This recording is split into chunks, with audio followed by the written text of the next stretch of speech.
Hello and welcome to the big picture. The Republicans in the United States of America have announced Donald Trump as the party candidate for the US presidential elections today.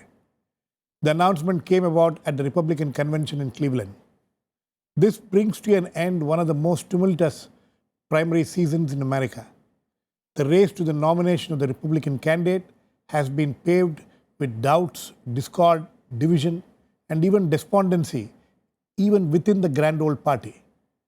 Trump has been one of the most divisive figures to have succeeded in getting nominated from a major political party in US. We will today look at what the nomination of Donald Trump means to the presidential race itself, to America, and to the world. To discuss this, I have with me Shankar Aiyar, former MP, Meera Shankar, former Indian ambassador to US, Prof. Chintamani Mahapatra, Chairman Center for US, Canadian, and Latin American Studies at the JNU, and KP Nayar, consulting editor of the Telegraph, who has been its correspondent in US for several years and covered many US presidential elections. Welcome to all of you. Shankar Aiyar, Donald Trump is being described by some of his party men as not a candidate but as a movement. What is this movement all about? I think the answer is best given in an article in The Economist, which has been reproduced in today's Indian Express. The fact is that the United States, on almost every front, is doing better now than it has done in a long time. And yet, there is so much disillusionment with the way in which America is evolving that large sections of the American population are alienated from the system and therefore threshing around trying to find an answer. It would appear that while globalization and liberalization have benefited not just one or two segments of the population, but more than that, perhaps a very large number, larger than perhaps those who benefited, are those who feel somehow left out of it. And that is why one sees similar movements against the establishment and against accepted philosophies taking place in many other countries of the Western world, including the United Kingdom, France, and Germany. Now, in these circumstances, to have a man who is willing to voice the discontent of the people but doesn't seem to have any constructive answers is certainly dangerous for the United States, most dangerous of all for the Republican Party and its future. But both the Republicans and the Democrats have in the past been confronted with candidates who represented extreme views but were rejected, and then the party came back to the mainstream, but with some changes caused by these people on the extremes to their fundamental philosophy and the manner in which they elaborated their programs. So while it is a disaster, at least for the moment, for the Republican Party, and a potential disaster for the United States of America, I think it's highly unlikely that he will actually get elected. Okay. But again, The Economist cautions us that the general opinion was that there was only a 3 in 10 chance of Brexit taking place, and yet it did take place. Exactly. And it seems that now there is only a 3 in 10 chance of Trump winning the presidential contest. But if he did, then I'm afraid not only the rest of the world, but India too would have to very carefully watch as to whether the America with whom we've been trying to get closer over the last 3 or 4 presidencies is the America we would wish to join under Donald Trump. Okay, you have given a good starting point there. Meera Shankar, no, what Shankar talks about, the alienation, is this an anti-establishment mood prevailing which has brought in Donald Trump as a candidate? Yes, I think that there is a growing lack of trust in institutions flowing from the financial crisis of 2008, when the biggest banks, biggest companies who were supposed to be rock solid suddenly collapsed, virtually bringing down the system with it, and the fact that nobody had been able to predict it in advance or caution against it. And secondly, this sense that globalization and liberalization together have squeezed the middle class. Therefore, the American dream, that each successive generation will have Improve. a better style or a better standard of living than the previous generation is no longer true. You see the top 1%, accounting for more and more of the GDP and profits in these countries, and the lower half finding their wages squeezed. So you see a diminishing middle class, and that is reflected in this lack of trust in conventional politics and a search for radical solutions outside the mainstream of politics. That's very interesting. But Professor Mahapatra, is this the man who can represent that? Here is a man who is a capitalist to the core, and here are these people who, as Meera Shankar and both Shankar Aiyar talks about, they're squeezed out of the system, and they are depending on this man. How has he become there? I have a slightly different opinion on this. At the moment, the election is not national election. It is within the two political Correct. parties. One political outsider, Donald Trump, somehow he is the winner. In spite of all the odds, in spite of all the controversies, in spite of all the statements he has been making, he is the winner. We have to accept it. If you see the other side, the Democratic Party, a large number of voters of the Democratic Party supported a figure who is part of the establishment. Exactly. That is Hillary Clinton. So let us not generalize at the moment. After the election, of course, we can make. No, but Bernie Sanders also represented something different. Not the as far as the establishment. Democrat is concerned. Yes. He couldn't make it, but there were large. He's shaping the democratic platform. Exactly. To some And extent. finally, he failed. Just like there were 16 candidates of the Republican Party. Even people thought that Jeb Bush would somehow make it because he belongs to a big political family. Right. But that did not happen. In this case, Bernie Sanders gave a very big fight to Hillary Clinton, but ultimately Hillary Clinton won. So at the time, things are transitory. We cannot have a definite answer about the mood of the American people. Now, in the past, there was a great recession. That great recession brought to power a Democrat like Franklin Delano Roosevelt. And then after the great recession was over, the World War II took place, even the vice president became the president, then the American people threw a Republican into the White House. Now, Barack Obama came to power when the great recession, not the depression, began. 8 years has passed. Now let us see whether they are going to elect a America is Democrat. supposed to be doing well, much better than what it had done for a long time. It is very relative. This is not the first time the United States is facing such a problem. There have been ups and downs of this kind throughout American history. So this is nothing new. We have to watch and see what is going to happen. KP?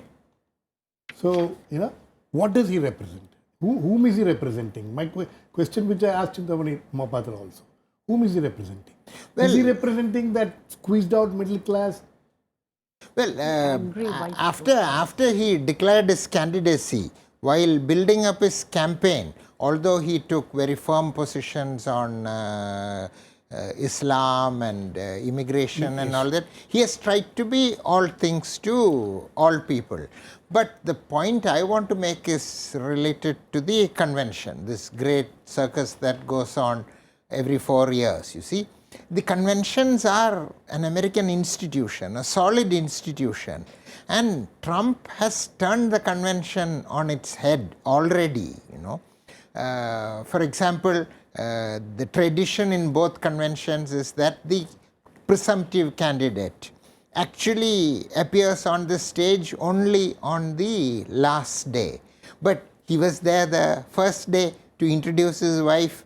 Then second day today he is going to speak by video from Trump Tower. Tomorrow he will be there, and then Thursday again he will be there. But not just that, the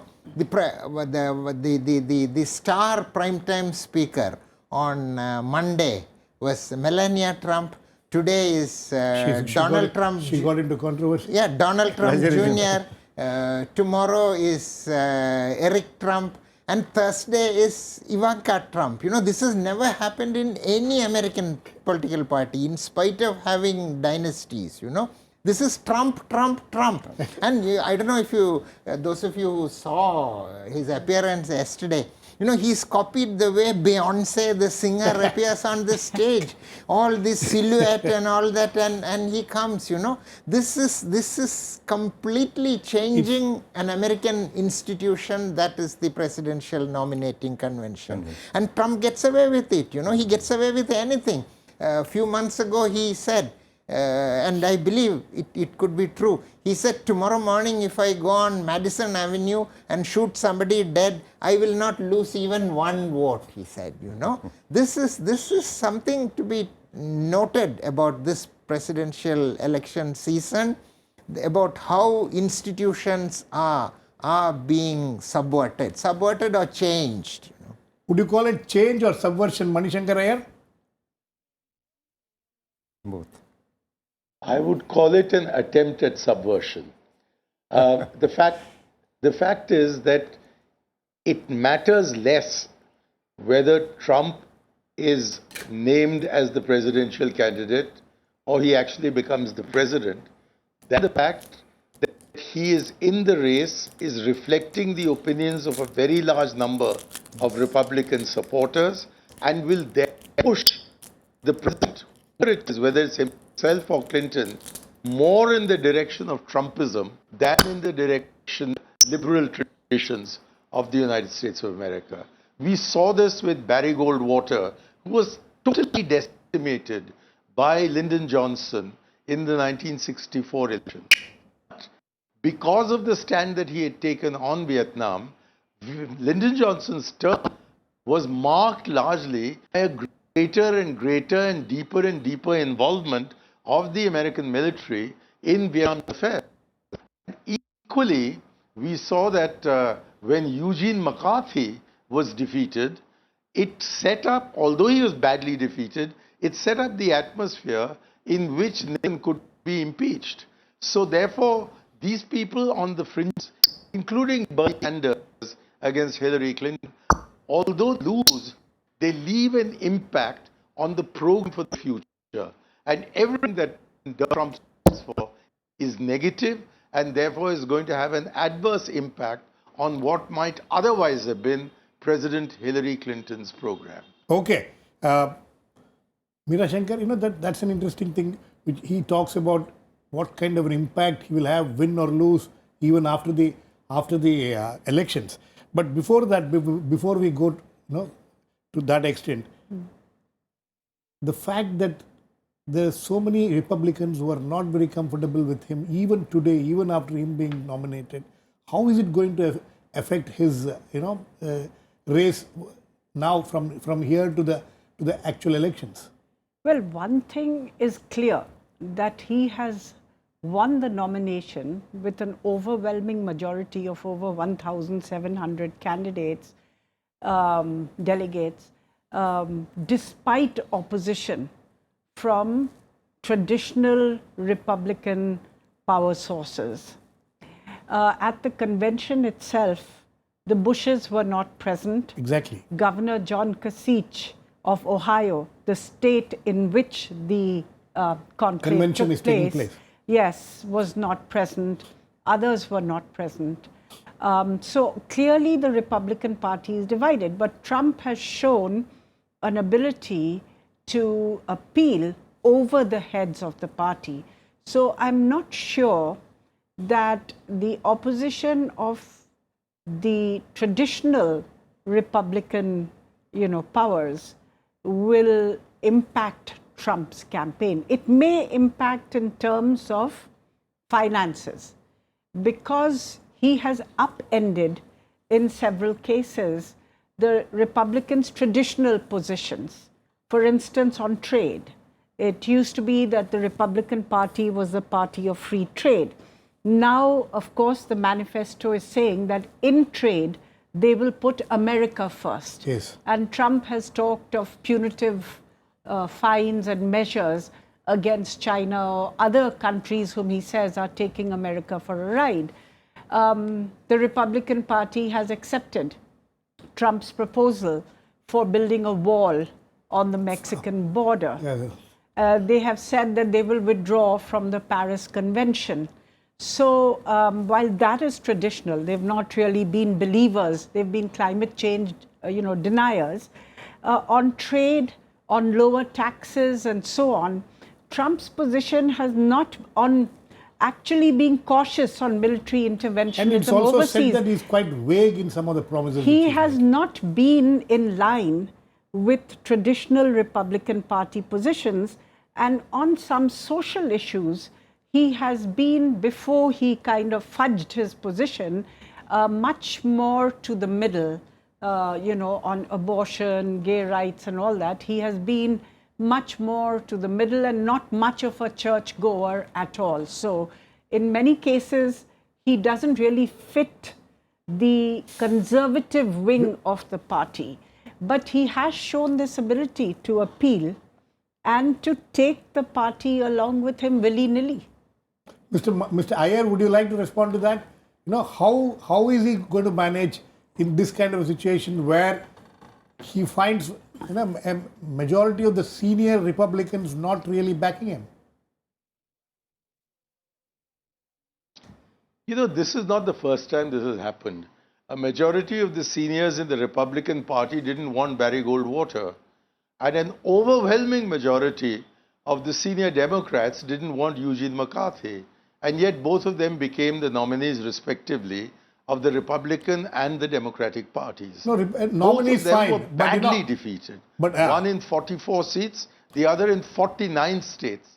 No, that's what I'm asking. 44 Shankar Aiyar. states So and 49 states. Sorry to intervene. And sorry to intervene, sir. Despite this, sir, sorry to intervene. And despite this, the impact they had on the programs of not only their respective parties, but on the president's own programs, despite coming from another party, were very considerable. Mr. So Aiyar, I think this Trump phenomenon has less to do with Donald Trump than with Trumpism, which is entering the body politic of the United States in a very negative manner, and which therefore is bound to have a negative fallout on Indo-American relations. No, we'll come to that, sir. Of course, we'll come to that. To close our eyes. We'll come to that. Professor Mahapatra, the same question that he's talking of Trumpism and all that. But how is it? Because now he has to win the presidential elections. And Meera Shankar says that it may affect the funding. Is there anything else which will affect him? No, this kind of a weak support from the party? There is something called political machine in the American political system. Without the backing of the political machine, it is very difficult for a candidate to win the election. And the political machine consists of all these bigwigs in the party. And right now, it is very clear that the movement to stop Donald Trump has failed. But the political bigwigs of the Republican Party are not supporting him. So what may happen?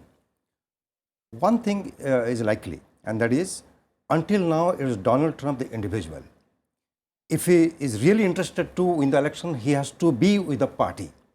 So maybe the individual Donald Trump will now change his color and candidate Trump. And candidate Trump will toe some party lines, make some adjustment, no longer make statements left, right, up, down, have an action plan, a clear-cut political goals, then things will look different.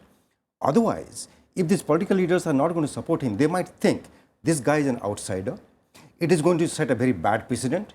If we don't support him and somehow we make him lose the election, then there is a possibility of making the party intact yet again and consolidate it. So if that happens, a large number of voters who would otherwise vote for these very powerful candidates like Jeb Bush and others, they may vote for Hillary Clinton. If that happens, certainly Hillary Clinton is going to win the election by default. KP, would you agree with that? Well, the next big thing, I think, the debates. The debates will influence voters in quite a big way. What happens with I'm talking of the problem within the Republican Party. Well, Donald Trump is not a fool, despite the impression he may give with his statements and all that. If you closely scrutinize what he has been doing in the last couple of weeks, he has taken some very shrewd decisions. One was sacking his campaign manager, who assaulted a journalist, who got on the wrong side of many people. Very good decision. Second decision is choosing Governor Pence as the vice presidential candidate. You see, the advantage of Mike Pence, for example, is his proximity. That is all well known. But his proximity to the Koch brothers, who bankroll quite a bit of the Republican political efforts at the state level and at the regional level in the Midwest. And the Koch brothers have been against Trump. But Mike Pence is very close to him. And the Koch brothers are similar. I don't want to draw names, but you and I know about families in India who bankroll the political process. They are like that. He's getting them on their side. Then the Midwest, the vice presidential nominee, Trump was weak in the Midwest, and he needs the Midwest. His choice, the vice presidential choice, I think will influence Ohio, Michigan, and of course his own state, Indiana. I mean, you may have noticed that even in Pennsylvania, where Hillary Clinton was born, Pennsylvania was supposed to go with the Democrats. There is a bump.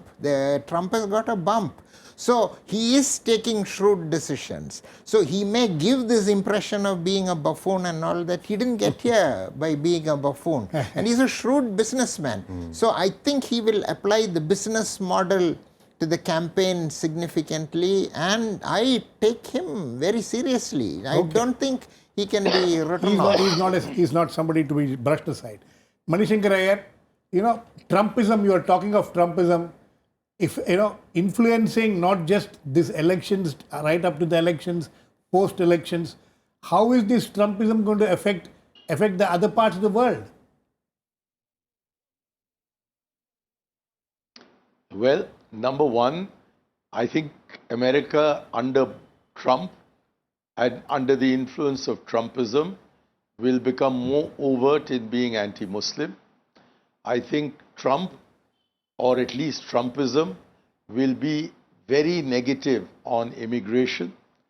I think Trump's attempts to build a wall to keep the Mexicans out would set an extremely bad example. I expect that Trump's economic policies, which are not really very clear, will lead to a greater role for capitalism and a much lesser role for social justice. On the other hand, I'm hoping that Sandersism or Bernie Sanders' influence on the Democratic platform will give the socialist influence, the remaining socialist influence in the United States on the Democratic program, a certain push, and that would be a counter to Trumpism. But nevertheless, on the whole, I think whether with regard to race relations within the United States, whether with regard to dealing with the Muslim world, whether with regard to immigration, whether with regard to dealing with the Latino population of the United States of America, it is the most reactionary elements in all these important matters that is going to adversely affect the stand of the United States of America. And when it comes to using muscle rather than brain to push through matters of foreign policy, I'm afraid Trumpism will lead to more muscle and more brawn and less brain. All this does not signal a happy, immediate future. Meera? Well, yes. Do you agree with that? I do think that you can have a very fraught situation in the US over immigration, over race relations. How is it? Sorry to intervene. This is a challenge which Hillary Clinton will have to face now in the next few months till the election, till November. How are they going to deal with it? Is this going to get divided for the American people further? Well, it's like this. You see that America has become more diverse than it used to be. If you look at the electoral base, which brought President Obama to power, it was a coalition of African Americans, Hispanics, Asians, women, and youth.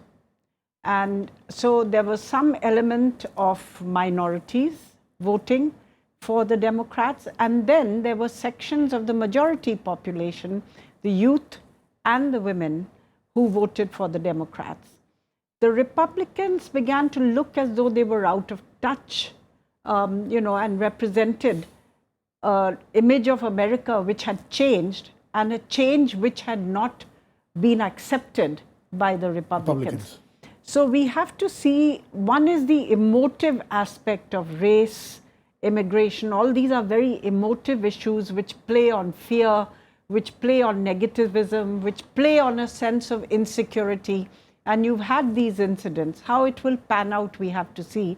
But if you look rationally, Hillary has the support of the African Americans. She has the support of some sections of the Latinos, not all. She has the support of women to a certain degree. And I think it's the youth which she still has to turn around, because they went with Sanders, and many are disappointed that he didn't win. So for her, the task is going to be that she keeps and rebuilds, energizes this coalition which brought the Democrats to power. For Trump, I think he's not seeking to, at this stage, to broad base his appeal, but he's seeking, I think, if you see the Republican convention, they've attacked Hillary, saying Hillary for jail, is she guilty of this? So they're taking a negative campaign against Hillary, and one which plays to their core white voter constituency. That's the point. Professor Mahapatra, no. Is this going to become a race issue? Because, there are commentators in US talking about how Trump's entire focus seems to be on whites, and, is it a white, non-white issue? Is it going to become something like that?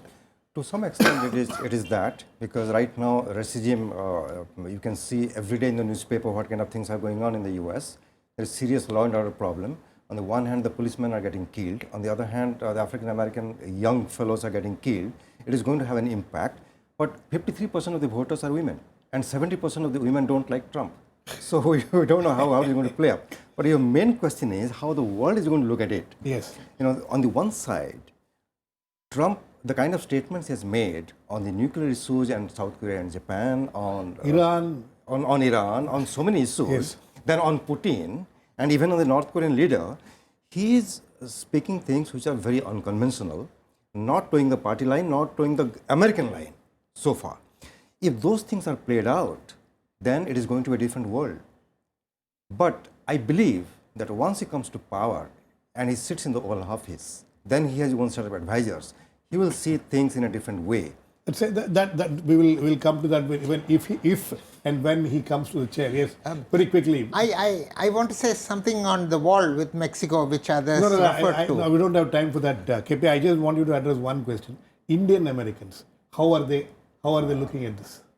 Well, as far as Trump is concerned, in the last 2 days, Indian Americans are pretty aghast from my conversations with several of them, especially Indian American Republicans, because the platform which has been approved yesterday, which is the equivalent of the manifesto.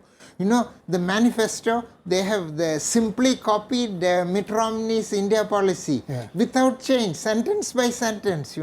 This is quite amazing, which either means that the Republicans have no new ideas on India, or it could mean that India, obviously at the present stage, the Republicans don't think India is important enough to deserve more attention. Okay, it's just a copy of 2012 manifesto. I think on that note we'll end. It's an interesting thing. Maybe we need to have a separate discussion on what both the candidates think about India, but what KP said in the end is very interesting. And anyway, Trump is somebody who is a reality as far as American voters are concerned. They'll have to decide on him. We'll wait and watch how they will decide. Thanks to all my guests. Please keep watching. We'll come back with another issue, big picture, same time tomorrow.